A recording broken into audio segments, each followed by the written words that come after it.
এমন একটি সময় আসবে আপনিও থাকবেন না, এমন একটি সময় আসবে আমিও থাকবো না। কেউ কার জন্য আর অপেক্ষা করবে না।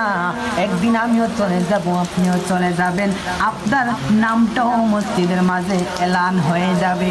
একটি সুখ সংবাদ, অমুকের ছেলে অমুক দুনিয়া থেকে চলে গেছি।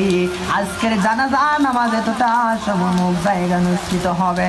আমি যখন মারা যাব আমার নামটা এইভাবে বলবেন, সবার নামটা মাইকের মাঝে বলবে।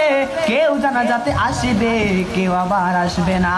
কার সময় হবে, কারো আবার হবে না।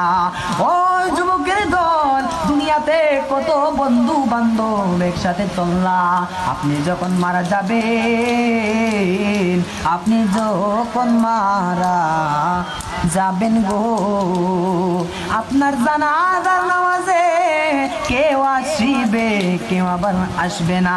দুনিয়ার মায়া এতটুকুই পর্যন্ত এসে থেমে যাবে, এতটুকুই পর্যন্ত এসে থেমে যাবে। এই জন্য আমার আল্লাহ রাব্বুল আলামিন বলে দিলেন, এই পৃথিবী তোমার জন্য আপন জায়গা না, এই পৃথিবী আমার জন্য আপন জায়গা না। সবাইকে চলে যেতে হবে, সবাইকে অন্ধকার কবরে চলে যেতে হবে। এই কবরটা হলো আখিরাতের প্রথম মঞ্জিল। আমার নবী বলেন, এই কবরটা যার ভালো হয়ে যাবে তার জন্য হাসর মিজান পুলসিরাত আমার আল্লাহ ভালো করে দিবেন।